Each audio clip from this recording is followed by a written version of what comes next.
Hello, it's Caveman with 123-Caveman on eBay. Had a customer take and ask about some LED bulbs, some that I take and sell, and most of the stuff is self-explanatory, and sometimes it's just, even if I try to explain it, sometimes it's just better to take and show a person. Some of the stuff, the people that would take and wire their own layouts or rewire their train sets or their slot cars might already know parts of this, but maybe not all of it. If not, and if you've never done it before, then this will take and help you quite a bit as far as understanding the bulbs that you get from me. Anyway, first thing we want to take and start out with is these bulbs right here. Let me back this thing up here. Once again, we're going to take and be doing things without an assistant, if you will. And slide this down a little ways. And what I'm going to take and do is just turn on this one bulb right here. Okay, this has got the small shade assembly that I take and sell with a bunch of LEDs.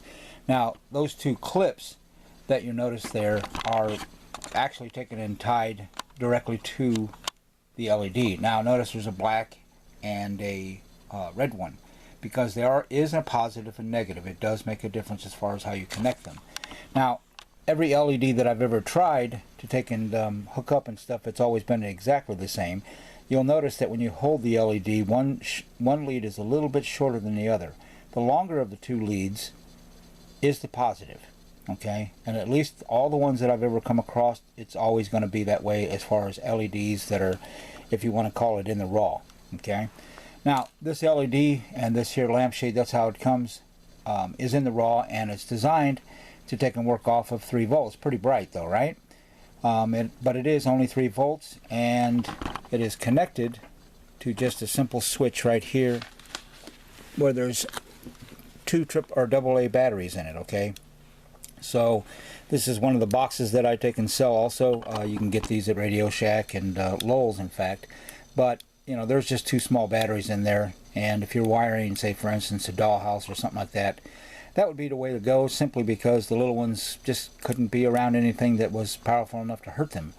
It's just a couple small flashlight batteries. So I'll leave that running during the video here as far as that goes, unless it gets in the way. And so I'm just going to go ahead and set that down.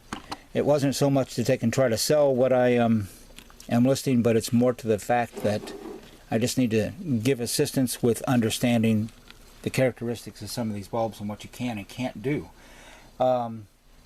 You'll notice that there's an HO Bachmann transformer here, and that'll come in real handy as far as it goes for a little bit more of what I'm trying to take and show you a little later.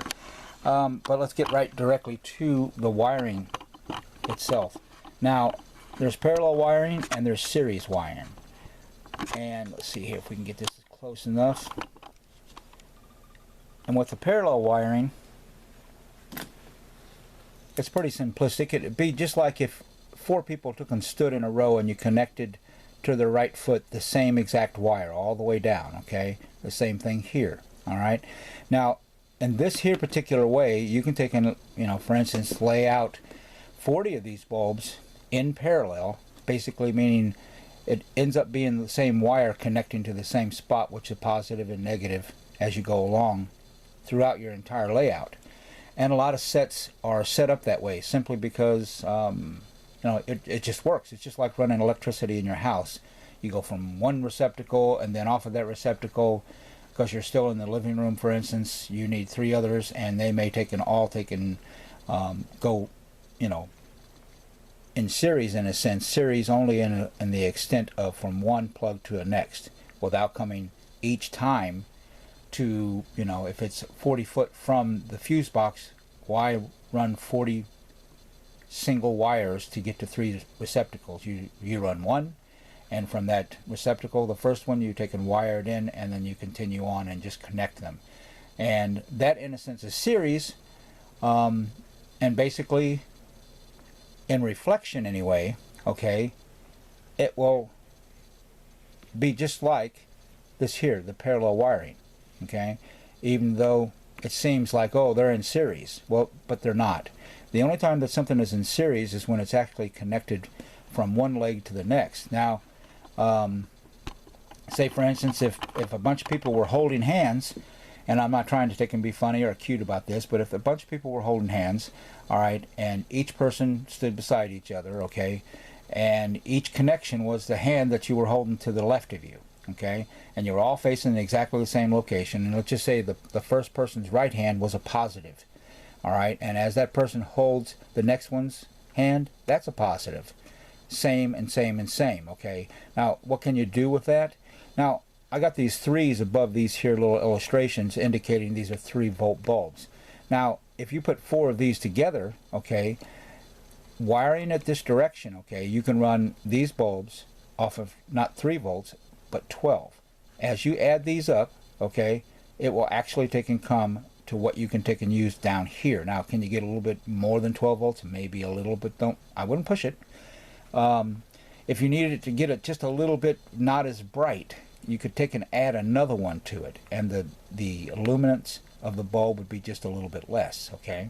But up here, with the parallel wiring of those same bulbs, okay, when you connect these up like this, all right, what you're going to find is you can put 3 volts here. You put 4 or 5 volts there, you're pushing it. And if you put anything over 5, I guarantee every one of those bulbs will blow at the same time. I've seen it happen. I've accidentally hooked up my own set, and you know, it's just pretty aggravating when you have to get through there and go through everything and take and change the bulbs out. But what can you do about this? All right, now I sell another bulb, and I'll come right back to what we're speaking of. But this bulb here, the other one that I sell, is like this here. The leads are 7 inches long, okay, and if you look real close right there, okay, under that heat shrink, okay, is a small resistor, all right. It's the same resistor that I include when I take and sell the bulbs in raw form like this to take and go with the shades, okay. I only add those as you don't necessarily need a whole bunch of them unless you're going to take and wire them one wire going to one location at a time, and each time you go to the next location it's a completely different wire. Then you would need every one of these that I include in the pack. But the thing is that you can take this same wire, right, and on our illustration on the positive side, right, and I'm just going to take and zip back up here again, on the positive side of this, which is this side here, okay, you can connect that there LED or that resistor to this here, right, and take and solder it in place, all right, and then still presuming this is positive and the other one's negative, when you connect it negative and positive, now that this resistor's in place, you can go up to maybe up to at least, I'd say give or take 15, 16, possibly 17, 18 volts without really any problem at all. I've done it with these bulbs and it does work well. With the single bulbs, I take and sell as far as that goes. These can take and be used in train engines and things like that. And the kicker is one thing to take and remember, some of the HO trains, and you can use these on larger train sets, of course, again, you know, when the train's going one direction, it's positive, negative, and then when you reverse, that positive and negative changes, okay, when you go back. So the bulb in the front is not going to light, all right? Now, again, when you hook them up, you got to know that on, you know, most of the time when you're looking straight down at the model of the slot car or of the train, at least the ones that I've checked on so far, the positive is always on the right hand side when you connect it. But inside trains, it's not the same way. So you got to take and determine going forward, when is the bulb going to light, okay?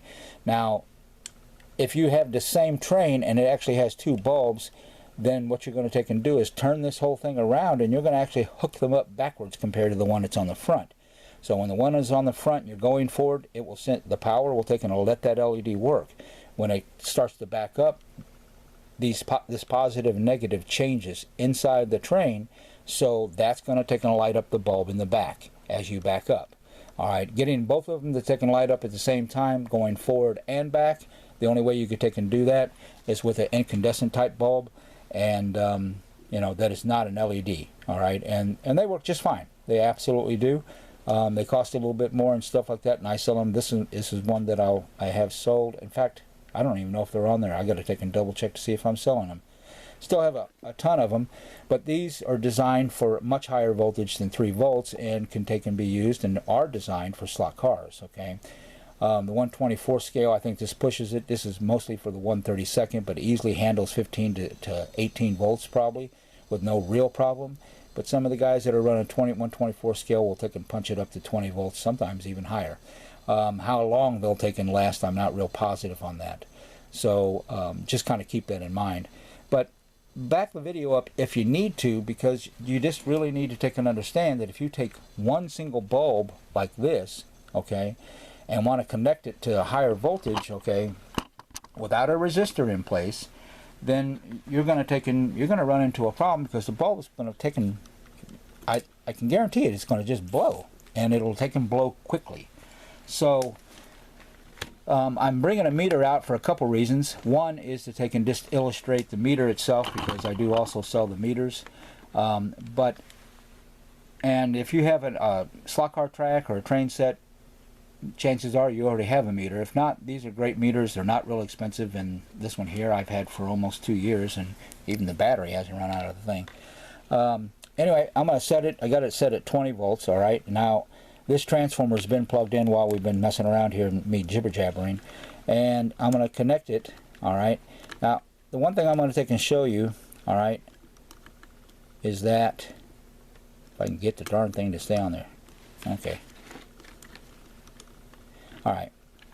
Let's see here, but that's not going to give you the sight of what you need.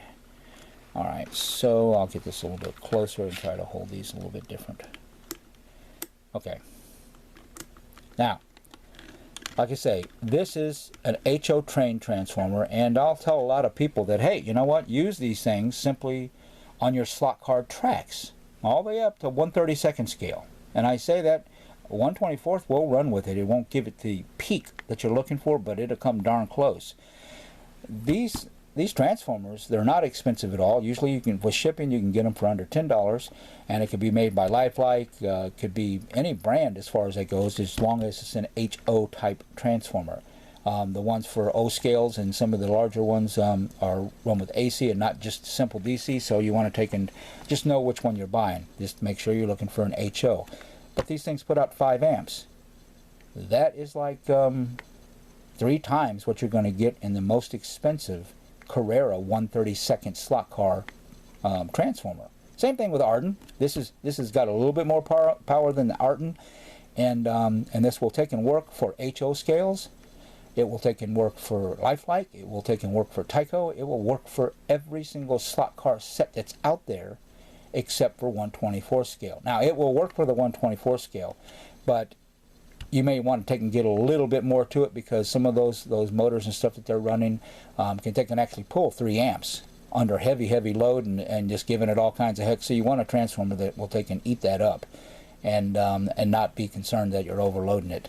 So the nice thing though is about this is you say, okay, you know what, my set's only rated at 6 volts. It's got a battery pack in it.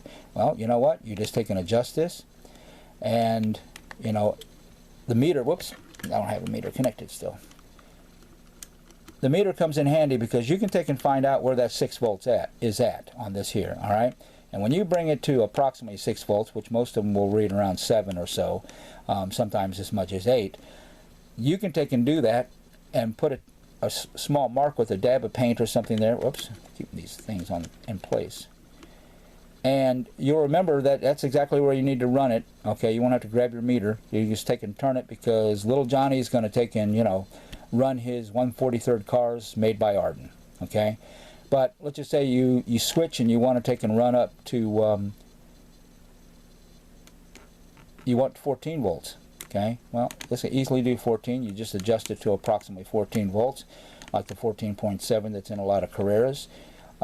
They're not always 14.7 exactly, but they're close to it, of course. So, you know, you could get 15 volts and you still be comfortable with running your track with this here transformer, and it was going to give you a lot more guts to the car.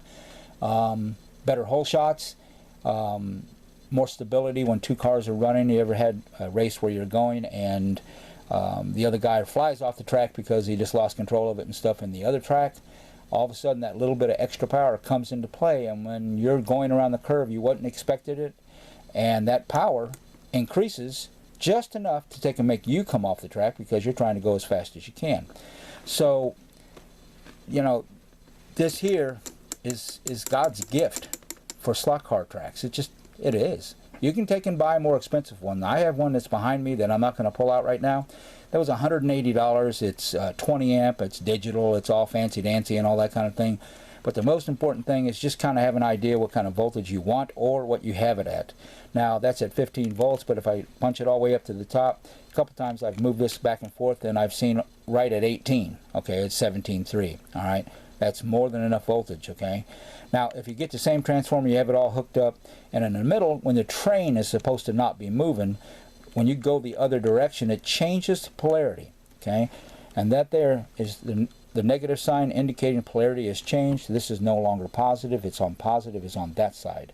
So, but if I change it back and go to the other direction with no mark on the meter, okay, it indicates that you have that hooked correctly and that the red absolutely is positive. If you connect something up and you're trying to find positive and you've got your meters on it and this here sign comes up on the meter, okay, you need to switch this to the other side, because if you do, that will go away. The same voltage will come up, but now you'll know that the other side, that's where the positive is at. Whoops.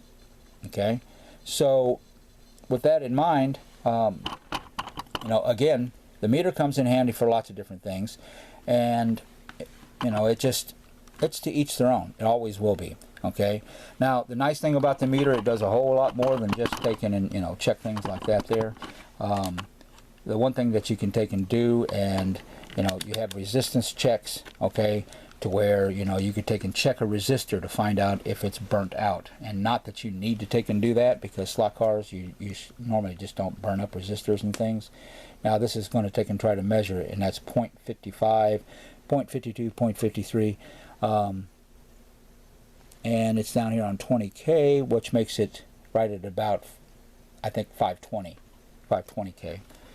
Now, or 52. I think I said, no, wait. Yeah. 520 ohms. There we go. I had to make sure I said that the right way. I don't think I messed up. Anyway, you have different settings for that, okay? And you've got an off and on switch in here. And the thing is that, you know, you definitely want to use that simply so you can take and, you know, not wear out your battery. But the other thing is you can take and check AC volts to include like in your home. Now, if you take and check the transformer, a train transformer, all right, you know, this is about what you get most of the time, about 18 to 20 volts, okay, AC, not DC, AC. It's two different sides. This is this here's the DC, and this side is the AC.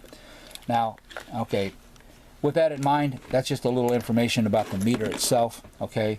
The one thing that you can also use these meters for, I almost forgot, is just checking batteries, okay. Almost all batteries that we use anymore, okay, are 1.5 volts. Now see that one there reads at 8.82? That battery is dead as a doornail. It has some power in it, but there's not much there. In order for the battery to take and be decent, okay, now that one's weak. It's still got something left in it, but it's not much, okay. Now if I take and grab another one, let's see here what this one is, all right, and check it. Okay, 1.516. Okay, it's in pretty good shape. All right, you'll probably get as much as 1.7 out of some of these batteries, but this will work on small batteries or the flashlight size batteries, pretty much all of them. So anyway, back to the variable part of it all. Okay, let me get this meter out of the way. That'll help. Now, the variable, let's see if I can get this the right way for us. This is one of the variable bulbs, okay, and as you can see, all right, the bulb is lit there. There we go, and it's going to take every bit of that voltage, okay.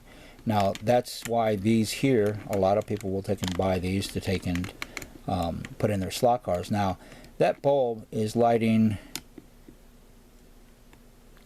doggone it, it first pops on, and right now it's at the lowest voltage that it pops on. You can see the brightness of it, okay. Now I'm going to take and check the voltage real quick, just out of curiosity, to see how many volts that bulb started up at. Right at about 4 volts.